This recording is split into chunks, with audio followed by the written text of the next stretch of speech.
வாய் என்ன செய்யக்கூடாது, பத்தல இருக்கல விட்டு போச்சு ஏன்னா எனக்கு நடக்குமாங்கிறது என்ன செய்யக்கூடாது, வாயிலிருந்து வரக்கூடாது. ஏன்னா விசுவாச வார்த்தை வேலைக்காரனை போல வேலை செய்யுது. அந்த அதுக்கு தான் சொல்றான், என் வேலைக்காரன் போ வர சொல்றான். அதே போல ஆண்டவர் நீ ஒரு வார்த்தை சொன்னான், வேலைக்காரனை போல செய்யும் காரியத்தை நடப்பிக்கும் முடிவு செய்யும் என்று அவனுக்கு தெரியும். அதனால சொல்கிற ஆண்டவரத்தில் ஹல்லேலூயா. அப்ப எப்பவுமே என்ன சொல்லணும், நம்ம விசுவாசமாக ஏன்னா நான் தாழ்ச்சி கிடையாது. ஹல்லேலூயா. நான் தாழ்ச்சி அடைவது, நான் குறைவுபட்டு போவது கிடையாது. நான் பஞ்சத்தில் என்ன செய்வது, அகப்படுவது கிடையாது. எனக்கு எந்த குறைவுமே கிடையாது என்று சொல்றோம். ஆடு மேய்த்து கொண்டிருந்த தாவீது என்ன செய்யலாம், ஒரு 13 வயசு 14 வயசு பையன் ஆடு மேய்ச்சி கொண்டிருந்த நம்ம சட்டெல்லாம் போட்டா இருப்பான், ஏதோ சட்டை விட போட்டு கிழிஞ்ச கூட போட்டிருப்பான். அப்படிப்பட்ட ஒரு 14-15 வயது வாலிபன் என்ன சொல்றான், கர்த்தரின் மேய்ப்பராய் இருக்கிறார், ஆட்சி அடையேன் என்று சொன்னப்பட்ட என் பாத்திரம் நிரம்பி விடுகிறது என்று சொன்னதினாலே இன்றைக்கு சரித்திர ஆசிரியர்கள் சொல்றாங்க, சாலமோன் தேவாலயத்தை கட்டுகின்ற பொழுது தாவீது இன்றைக்குள்ள மதிப்புக்கு 500 கோடி தங்கத்தை கொடுத்தானாம். காரணம், ஆடு மேய்த்துக் கொண்டிருந்தவன் கர்த்தரின் மேய்ப்பராய் இருப்பதனாலே கோடீஸ்வரனாக அவனை ஆண்டவர் மாற்றினான்.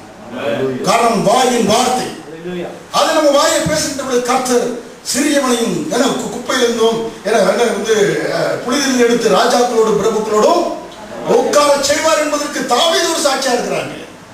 வாயிலிருந்து நம்ம எதை பேசுகிறோம் என்பது முக்கியம். அப்ப எனக்கு பத்தல சொல்ல, நான் தாழ்ச்சி அடைவதில்லை, எனக்கு குறைபட்டு போவதில்லை, கர்த்தரின் மேன்மையாக வைப்பார். இப்படி வார்த்தையில பேசணும், வாயில பேச வேண்டும். ஹல்லேலூயா. அப்ப நம்ம வாய் மனசை என்ன செய்யணும், மாற வேண்டியது அவசியமாக இருக்கிறது. ஹல்லேலூயா. அப்ப நமக்கு எப்படி நடக்குது என்றால், நம் வாயின் வார்த்தையின் பிரகாரமாக அது நடக்கக்கூடியதாக இருக்கிறது. ஏனென்றால் ஆண்டவர் நேற்று முடிவென்றும் மாறாதவராக இருக்கிறார். அப்ப நம்ம வாயை பேசுகின்ற பொழுது எப்படி இருக்கணும், ஜாக்கிரதை உள்ளவர்களாக இருக்கும். ஹல்லேலூயா. நம்ம வாயை பேசும்போது இருக்கணும், என்னுடைய பிபிங்க, என்னுடைய பிளட் பிரஷர், என்னுடைய டயபெட்டிஸ் பைபிள் அப்படியே போட்டுருக்கு, இது என்னைக்கு உங்களுடைய மாறிச்சு, என்னுடைய நினைச்சீங்க, நீங்க தான் உண்மை பாராட்டு, நீங்க தான் சொல்றீங்க என்னுடைய பிபி, என்னுடைய ஃபீவர், என்னுடைய டயபெட்டிஸ் சொல்லி என்னுடைய வாயில பேசாதீர்கள். வேதத்தில் எங்கேயும் உங்களுடைய என்ன செய்யப்படல, சொல்லவே இல்லை. ஹல்லேலூயா. தரித்திரம் என்ன பிடிச்சிச்சு, தரித்திரம் எங்க பிடிச்சி, இங்க சொல்லி சொல்லி அது கை காலா இருக்கு, தரித்திரத்திற்கு பிடிச்சி கட்டி பிடிச்சிக்கிறதுக்கு நீங்க சொல்லி சொல்லி நீங்க அதை பிடிச்சிட்டீங்க வாயினால சொல்லி. அதுல வாயில எதை பேசுகிறோம் என்பது மிக மிக முக்கியம். ஹல்லேலூயா.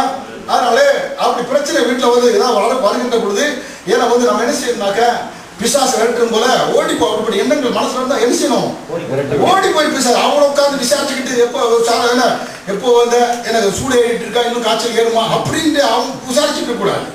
இயேசுவின் நாமத்தில் அப்பால் போ என்ன செய்யணும், நம்ம என்ன செய்யணும், விரட்டி விட்டணும். எல்லாம் வாயில் தான் நமக்கு அதிகாரம் இருக்கிறது. ஹல்லேலூயா. ஒரு திருட அவனை கூட்டி வீட்டில் விசாரிச்சுட்டு இருப்போம், காப்பி வேணுமா, மயில பிடிக்குமா, சூடா வேணுமா, ஏதோ பிரியாணி வேணுமா, அப்படியே கேட்டு இருப்போம்.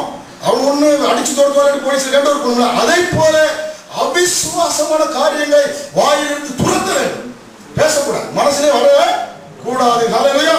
இதெல்லாம் என்கவுண்டர், இதெல்லாம் இது என்க்ரோச், இதெல்லாம் என்ன நம்ம ஆக்கிரமிக்க விடக்கூடாது, மனசுல என்ன செய்யக்கூடாது, இந்த அவிசுவாச வார்த்தையில் எண்ணங்கள் என்ன செய்யக்கூடாது, என்கரேஜ் பண்ண விடக்கூடாது, ஆக்கிரமிப்பு பண்ண விடக்கூடாது. என்கவுண்டர் போல சுட்டு தள்ளிடணும். மனசு எண்ணத்துல வந்துச்சு உடனே என்ன செய்யணும், எண்ணத்தை மனசு வராதபடி தூர துரத்தி விட வேண்டியது அவசியமாக இருக்கிறது. ஹல்லேலூயா.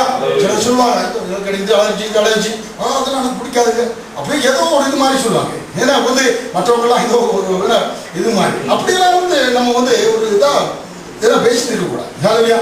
எனக்கு அது பிடிக்காது, கடைசி ஆளுங்களே பிடிக்காது அப்படின்னு வந்துடும்.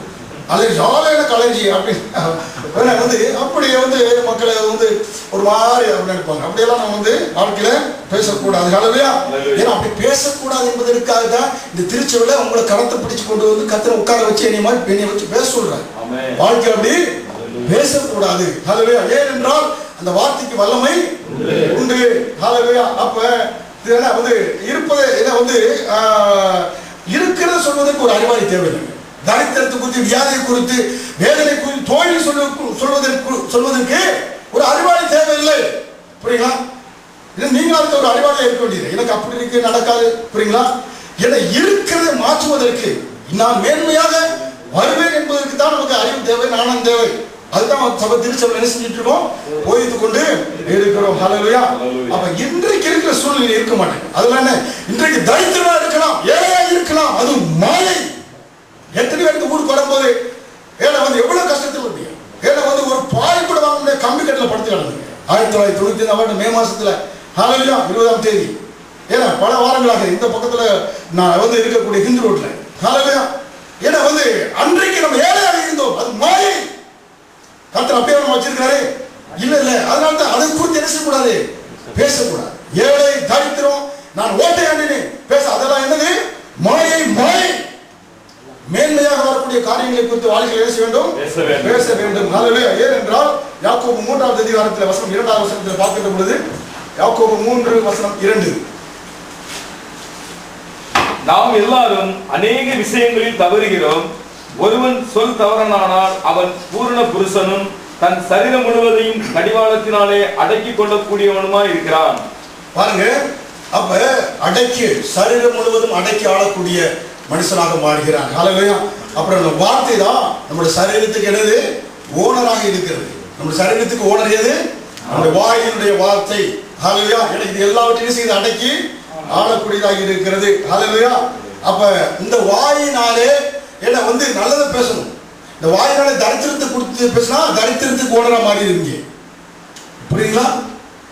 ஏன்னா நாவு சரீரம் முழுவதும் அடக்கி ஆளக்கூடியதாக இருக்கிறது என்று புதிய ஏற்பாட்டினுடைய நீதிமொழிகளாகிய யாக்கோபுல அதான் புதிய ஏற்பாட்டு நீதிமொழிகள் சொல்றாங்க. யாக்கோபு 3ஆம் அதிகாரம் 2ஆவது சொல்லப்பட்டிருக்கிறது, நாவித சரீரம் முழுவதும் என்ன செய்கிறது, ஆடைக்கு ஆளுகிறது என்றால் இந்த நாவில் சரியான வார்த்தை பேசினா சரீரத்துக்கு ஓனராக நம்ம மாற்றும். தரித்திரத்தை குறித்து பேசினா தரித்திரத்துக்கு ஓனராக என்ன செய்யறது, மாற்றி விடும். அப்ப நம்முடைய வார்த்தையினால பிரச்சனை என்ன செய்யக்கூடாது, பேசி ஏன்னா அதுக்கு ஓனராக நம்ம மாறிடக்கூடாது. ஹல்லேலூயா. அதனாலதான் தரித்திரம் எல்லாம் அதுக்கு கை கால் கிடையாது. நம்ம வந்து பிடிச்சிருச்சு, அது பிடிச்சிருச்சுன்னா வந்து கம்மர் ஒட்டிக்கிச்சா இல்லை, நம்மளா பேசி பேசி என்ன செஞ்சிட்டோம், உருவாக்கி விட்டோம். ஹல்லேலூயா.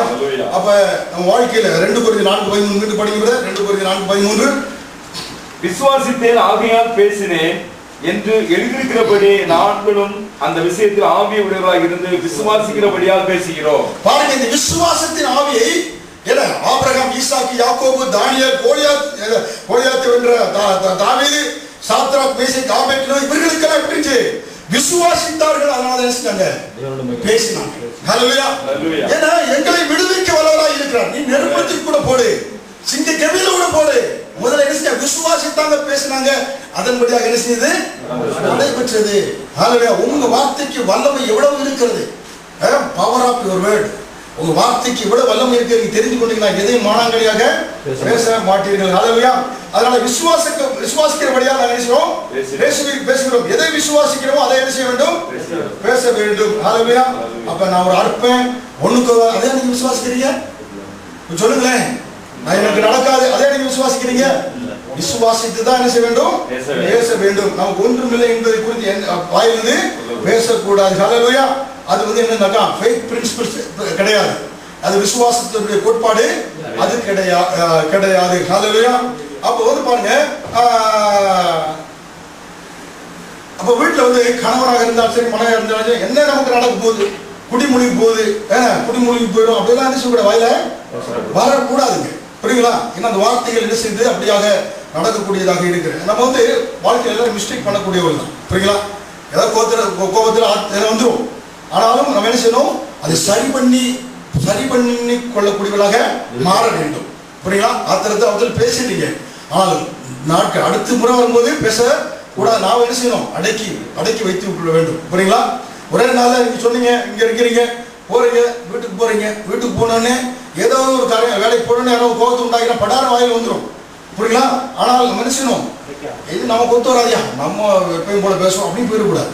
அடுத்த முறை கண்ட்ரோல் பண்ணுவதற்கு முயற்சி எடுக்க வேண்டும். இந்த வருஷத்துல 1ஆம் தேதி தீர்மானம் எடுத்திருப்பீங்க, நல்லா பைபிள் படிக்கிற எல்லா நாளும்.